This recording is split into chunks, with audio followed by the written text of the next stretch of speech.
श्रीसुब्रह्मण्यभुजङ्गम्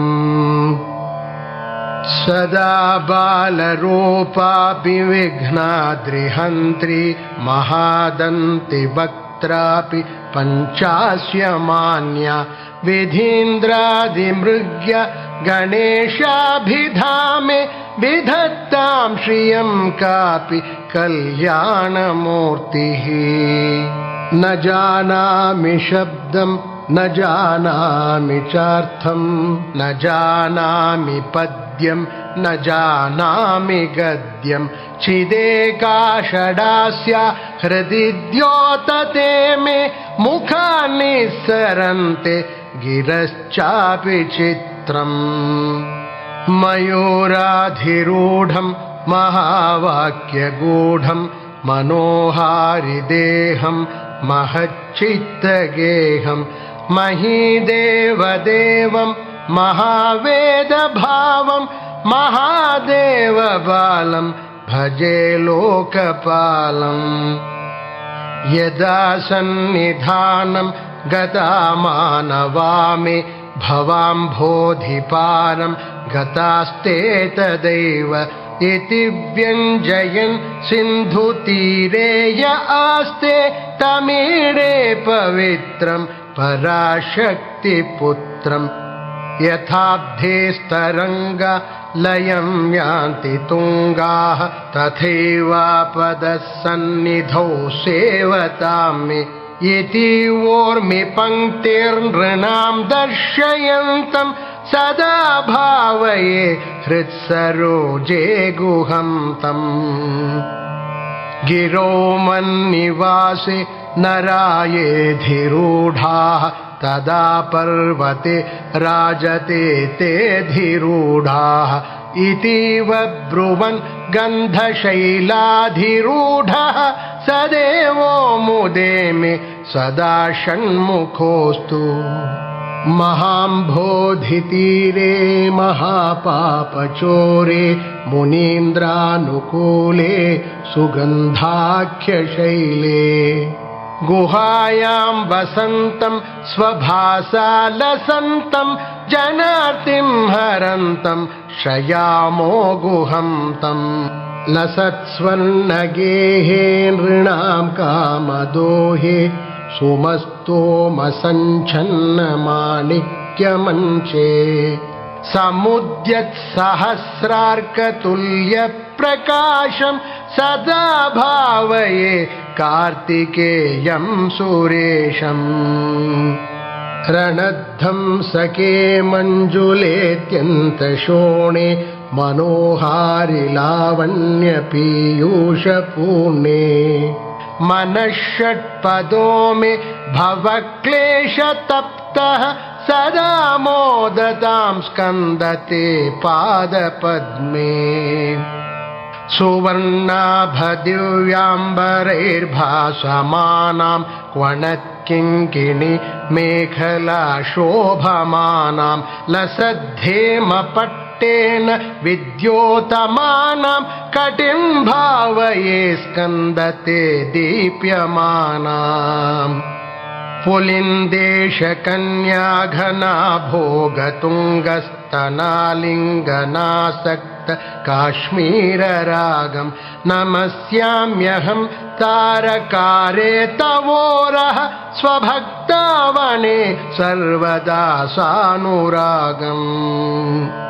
विधोक्लृप्तदण्डान् स्वलीलाधृताण्डान् निरस्ते भशुण्डान् द्विषत्कालदण्डान् हतेन्द्रारिषण्डान् जगत्त्राणशौण्डान् सदा ते प्रचण्डान् श्रये बाहुदण्डान्।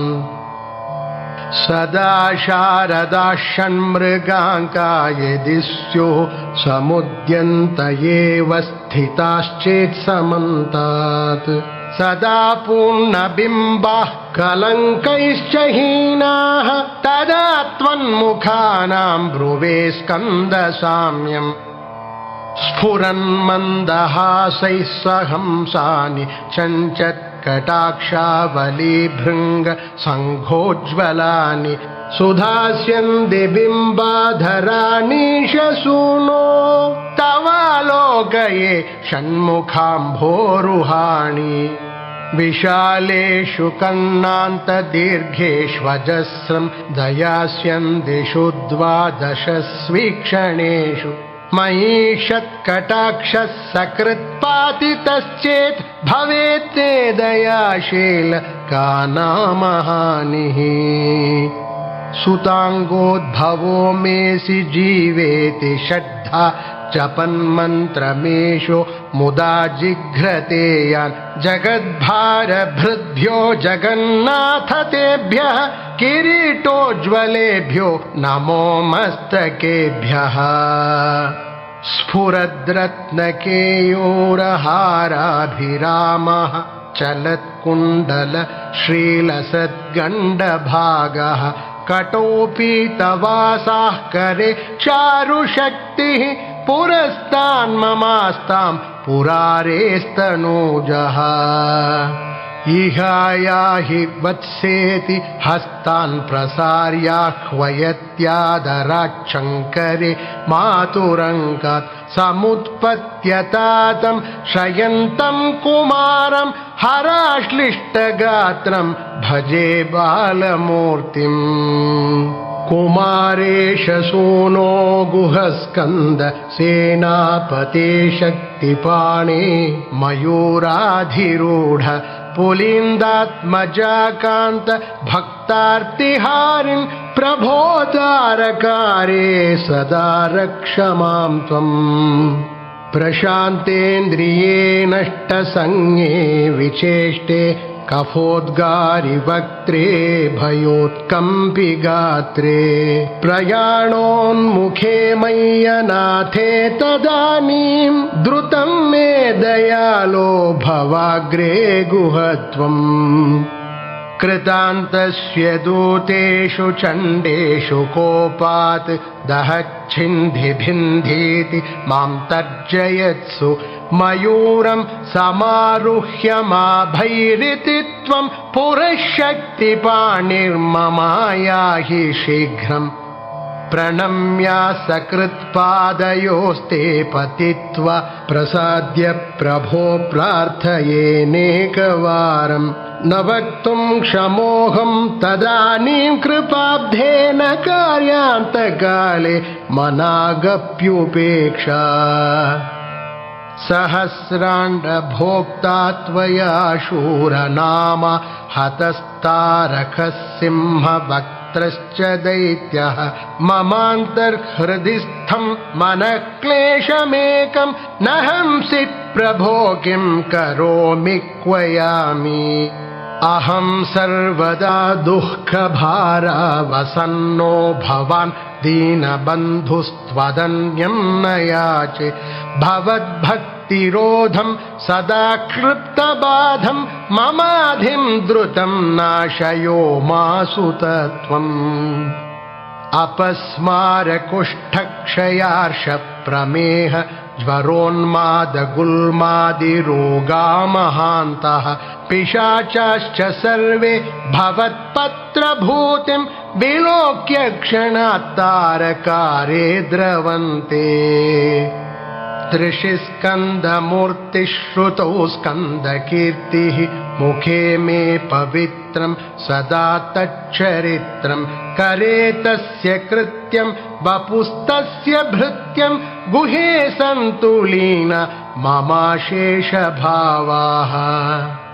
मुनीनामुताहो नृणां भक्तिभाजाम् अभीष्टप्रदाः सन्ति सर्वत्र देवाः नृणामन्त्यजानामपि स्वार्थजाने गुहादेवमन्यं न जाने न जाने कलत्रं सुता बन्धुवर्गः पशुर्वा नरो वाथ नारी गृहे ये मदीयाः यजन्तो नमन्तस्तुवन्तो भवन्तं स्मरन्तश्च ते सन्तु सर्वे कुमार मृगाः पक्षिणो दंशकाये च दुष्टाः तथा व्याधयो बाधकाये मदङ्गे भवच्छक्ति तीक्ष्णाग्रभिन्ना सुदूरे विनश्यन्तु ते चूर्णितक्रौञ्चशैल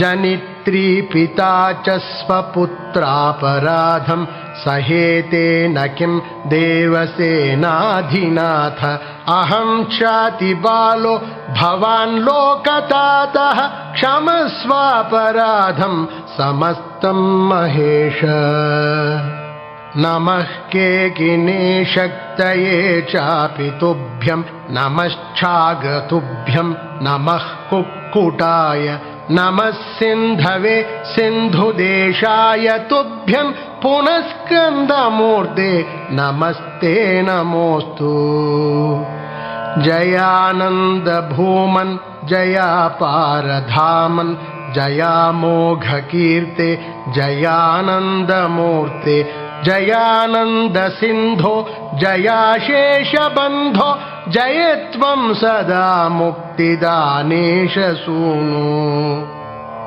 भुजङ्गाख्यवृत्तेन कृप्तं स्तवम्यः पठेद्भक्तियुक्तो गुहं सम्प्रणम्य स्वपुत्रान् कलत्रं धनं दीर्घमायुः लभेत् स्कन्दसायुज्यमन्तेन रसः लभेत् स्कन्दसायुज्यमन्तेन रसः।